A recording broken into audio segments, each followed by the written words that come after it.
Dimanche 13h, bonjour à tous et bienvenue aux informations. Le Conseil national du patronat du Mali vient de tenir une conférence sur la relance des activités économiques du secteur privé. Il s'agissait pour les opérateurs économiques de faire le point de l'impact de la crise sur le secteur privé et faire des propositions pour sa relance. Et justement, une enveloppe 60 milliards de francs CFA a été mise à la disposition du secteur pour assurer cette relance. Les explications de Agali Ag Adissa. La relance de l'économie est l'une des solutions de sortie de la crise que connaît le Mali. Et c'est à cet exercice que s'attellent le gouvernement et les acteurs du secteur privé en initiant cette rencontre. Une rencontre qui devra permettre de mieux outiller les opérateurs économiques à la conférence des amis du Mali. Le secteur privé, en particulier le patronat du Mali, a un rôle crucial à jouer dans la relance du développement et la restauration des conditions socio-économiques favorables à la stabilité sur le long terme.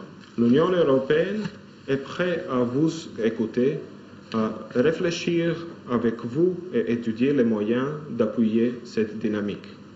La consolidation de cette dynamique passe par la création d'un environnement favorable à l'investissement. Il s'agit de la sécurité des personnes et des biens, la stabilité politique, un cadre macroéconomique prévisible, la résorption des retards de paiement de la dette intérieure due aux entreprises, le retour des banques dans les régions du nord du Mali, l'indemnisation des opérateurs économiques victimes de la crise.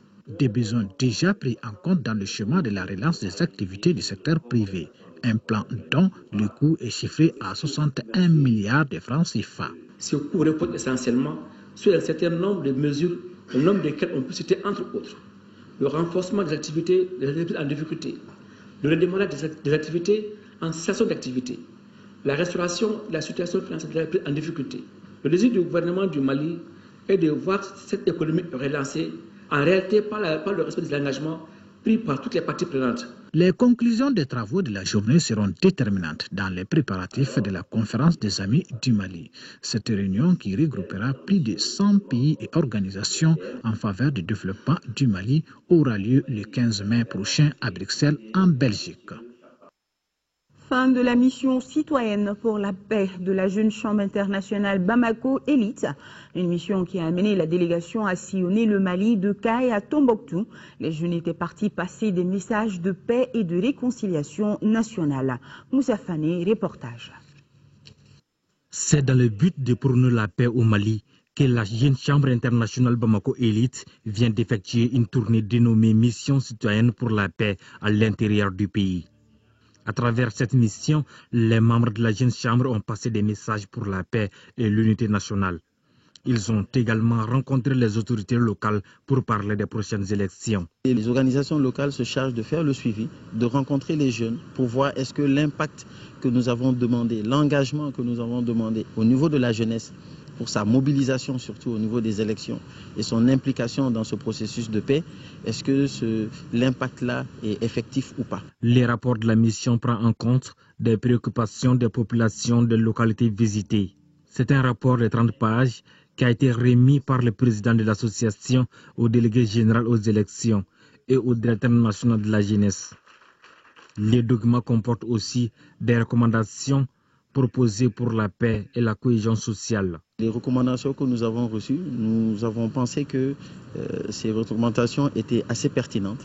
Et c'est pour cela que nous avons fait un rapport, qu'on a appelé le rapport de la mission citoyenne pour la paix, que nous avons remis aujourd'hui aux autorités présentes. Et on aimerait remettre ce rapport-là également aux autres autorités pour que ces autorités, elles en prennent connaissance et que ça puisse être utile pour le développement, l'avancement et la paix dans notre pays surtout. À la fin de la cérémonie, la Jeune Chambre internationale Bamako Élite a remis un don d'une valeur de 3,5 millions de francs CFA au ministère de l'Action humanitaire, de la solidarité et des personnes âgées. Hors du Mali, c'est dans un climat apaisé que l'héritier de Hugo Chavez, Nicolas Maduro, a été investi à la présidence du Venezuela au terme d'une violente crise politique. Élu pour un mandat de 6 ans, à son investiture, de nombreux chefs d'État ont fait le déplacement du Brésil, d'Argentine, ainsi que les grands alliés du régime chaviste, à l'image du président cubain Raúl Castro. L'investiture est solennelle. Nicolás Maduro, 50 ans, prête serment lors d'une cérémonie millimétrée où aucun symbole ne manque. La remise de l'écharpe présidentielle par l'une des filles d'Hugo Chavez, le portrait géant de son prédécesseur et l'hymne national entonné devant l'Assemblée nationale. L'ancien dirigeant syndical élu pour 6 ans a su bien s'entourer. L'Iranien Mahmoud Ahmadinejad, la Brésilienne Dilma Rousseff et bien sûr Raúl Castro, une vingtaine de chefs d'État étrangers a fait le déplacement. La cérémonie a toutefois été gâchée par une fausse note. Nicolás Maduro a vu son discours d'investiture interrompu par 7 hommes vêtus d'une veste rouge, la couleur des fidèles de Chavez. Une faille dans la sécurité retransmise en direct à la télévision, vite maîtrisée. Nicolás Maduro est désormais président à part entière, n'en déplaise aux supporters d'Enrique Capriles qui contestent toujours l'élection de dimanche. En République centrafricaine, 3 semaines après la prise du pouvoir par la Séléka, l'économie tourne encore au ralenti. Pire, on assiste à des scènes de pillage dans le pays. Le nouveau pouvoir peine à rétablir la sécurité. Il demande l'aide de la France. Ces jeunes centrafricains ont tenté de faire main basse sur des bobines de fils électriques appartenant à la Société nationale d'électricité. Depuis la prise de Bangui par la coalition du Séléka le 24 mars dernier, le nouveau pouvoir n'arrive pas à rétablir l'ordre dans la capitale centrafricaine. Cela fait 1 mois que la ville est soumise aux bandes qui pillent et rackettent la population. Ces violences sont souvent perpétrées par des éléments incontrôlés de l'ancienne rébellion ou d'individus qui se font passer pour eux. C'est des malfrats qui sont entrés au milieu de la Séléka, qui sont en train de faire de n'importe quoi avec le nom de Séléka. Mais ce n'est pas le Séléka qui fait ça. Nous sommes prêts à réagir. Il n'y a pas que les anciens rebelles qui se livrent à ces actions de brigandage. Des milices pro-Bozizé et certains jeunes désœuvrés profitent également de l'insécurité et du chaos créés par la chute du régime. C'est toute l'économie du pays, déjà fragile, qui est aujourd'hui plongée dans l'anarchie. Là, il y a le vandalisme, le vol plus ou moins généralisé. Et je ne sais pas. Mais je serais tenté de dire que ce matériel appartient à l'ENERGA. Le nouvel homme fort centrafricain, Michel Djotodia, incapable de remettre de l'ordre, a demandé l'aide de la France et des pays de la région. Les dirigeants d'Afrique centrale ont promis de porter de 500 à 2000 hommes la force régionale de la FOMAC, mais sans fixer de date pour le déploiement de ces renforts. Bernard Kolela, l'ancien éphémère Premier ministre congolais, au centre d'une bataille familiale. Ses nombreux héritiers se déchirent pour un héritage estimé à plus de 9 millions d'euros. Plus de 3 ans après son décès, Bernard Kolela, l'éphémère Premier ministre congolais, est au centre d'une bataille familiale. De son vivant, il n'avait jamais clarifié sa succession. Conséquence, ses héritiers, 13 enfants nés de 3 lits différents, se déchirent. Architecte à Bordeaux, Lydie Kolela, une de ses filles, née à Léopoldville, aujourd'hui Kinshasa, lors de l'exil, a décidé de saisir la justice française contre ses demi-frères et sœurs pour captation d'héritage. Pour moi, il y a spoliation. C'est pour cela que, et surtout qu'avec ce rapprochement qu'il y a eu entre Sassou Nguesso et Kolela, il en est découlé que beaucoup de membres de la famille directe, les enfants de Kolela, sont dans le gouvernement. Donc, pour moi, il y avait au moins ne fût-ce qu'une exigence éthique. On ne peut pas représenter l'intérêt public si c'est des problèmes d'héritage. Donc, c'est pas du tout une critique. C'est une manière aussi de dire qu'il a su se mettre au-dessus ou mettre à l'abri ses propres possessions pour que n'apparaisse que l'homme politique. D'où est venu cet argent? Une fortune estimée à près de 6 milliards de francs CFA, soit 9 millions d'euros qui proviendraient des alliances et des compromis de Bernard Kolela envers Pascal Lissouba et Sassou Nguesso avant le déclenchement de la guerre de 1997. Des biens vendus et des comptes bancaires utilisés et vidés sans que Lydie Kolela en soit informée. Aujourd'hui, elle se bat pour ses droits et ne réclame rien d'autre qu'une reconnaissance. Je trouve que mes droits n'ont pas été respectés et que que c'est injuste, quoi. C'est pas juste ce qui se passe. Je demande tout simplement qu'on reconnaisse mes droits, que les enfants Kolela, donc mes frères, me reconnaissent comme étant un des leurs. Une seconde plainte au pénal est en cours contre les établissements bancaires pour avoir permis l'utilisation des comptes sans l'accord de tous les héritiers. La meilleure solution reste un accord familial. Affaire à suivre. Ici à Bamako, le collectif des patriotes était face à la presse. Les dispositions prises pour l'ouverture de la commission dialogue et réconciliation et la gestion de l'argent remis à l'autorité malienne de régulation des télécommunications et des postes au cœur des débats. Pour plus de détails, suivons le reportage de Adama Koulibaly.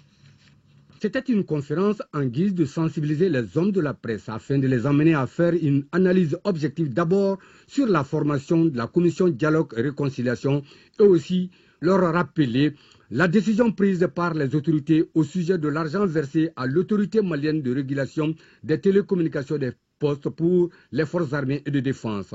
Nous voyons qu'il y a toute une campagne médiatique orchestrée et dirigée contre la primature et notamment contre le Premier ministre Django Sissoko, qui n'a fait que demander l'ouverture d'un compte spécial au niveau du Trésor public pour loger cet argent en attendant qu'il soit mis à la disposition du ministère de la Défense et qui est le mieux placé pour pouvoir dire voici ce dont l'armée a besoin aujourd'hui.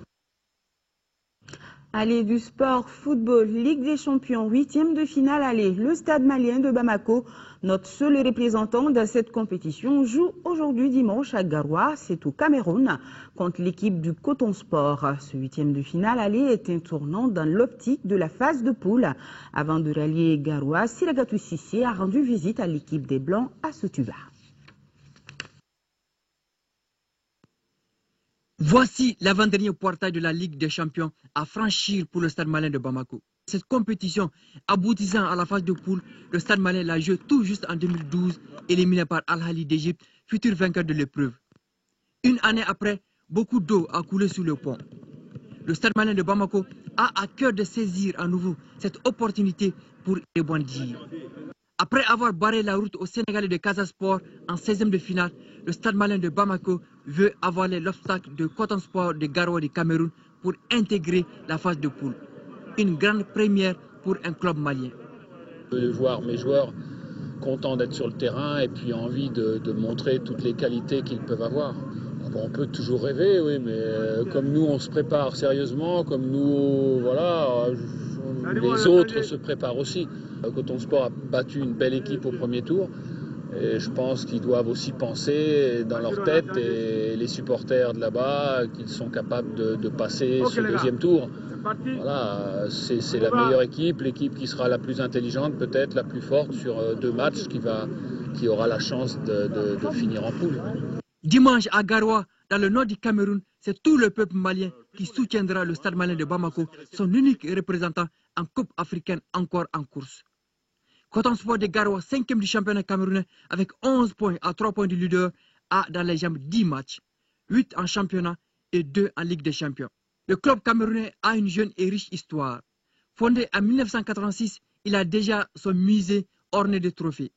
11 titres de champion, 5 coupes nationales et 2 médailles d'argent lors des finales perdues, respectivement en Coupe de la Confédération 2003 et en Ligue des Champions 2008. Coton Sport est une équipe qui force le respect. Il compte en son sein des joueurs expérimentés, Pierre Womelend, Nicolas Alnouidji et le Togolais Yéné Dakona, pour ne citer que ceci. Cette formation est donc une grosse pointure. Coton Sport de Garoua du Cameroun, Stade malien de Bamako, c'est à 14h30 et nous allons souhaiter bonne chance aux Blancs. Le bureau de la zone de FIBA Afrique a tenu hier ici à Bamako sa réunion statutaire. Au menu, le remembrement du bureau et surtout l'élection des nouveaux présidents suite au décès de l'ancien en 2010. Koudi Sibi nous en parle. La particularité de cette réunion de la zone est qu'elle a lieu après la disparition de son président, le Sénégalais Aliou Badara Ndiagne, décédé le 22 novembre 2012 lors d'une réunion de FIBA Afrique au Caire. Le bureau a connu un autre disparu, en la personne de Abdallah Mohamed Aïdara, ancien président de la Fédération malienne de basketball et président de la commission des compétitions et du bureau de la zone. Ces disparitions ont perturbé le bon fonctionnement de l'instance sous-régionale. Il faut alors renforcer les ressources humaines pour relancer les activités au niveau de la zone. Pour le reste du mandat, il est nécessaire pour notre bureau de se doter d'une feuille de route réalisable qui peut s'inspirer du document score-cadre de FIBA Afrique, dans lequel document les grands axes de développement et de promotion du basketball sont bien dégagés. La zone 2 FIBA Afrique ne saurait rester à la traîne quand on sait qu'elle regroupe des grands pays de basketball. La zone 2, je peux dire en toute sincérité et sans équivoque, c'est la zone du basket. Avec de grands pays comme le Mali, comme le Sénégal, comme la Guinée auparavant. Et il est, à mon avis, peut-être lors des différentes réunions que nous tenons, soit au comité exécutif, soit au bureau central, nous constatons justement que cette zone n'a pas abouti aux résultats escomptés. Du fait, peut-être, de certains points de gouvernance ou de certaines conditions financières, conditions psychologiques, mais de toute manière, je pense qu'avec cette réunion, nous devons faire de telle sorte que la zone 2 devienne la première zone d'Afrique. Au terme des travaux, Rokhaya Pouy Dit Aya du Sénégal est élue présidente de la zone. Djibril Cissé du Mali est premier vice-président chargé des compétitions des jeunes. Le bureau remanié aura à cœur le défi de la relance du basketball au niveau de la zone. Fin de ce journal.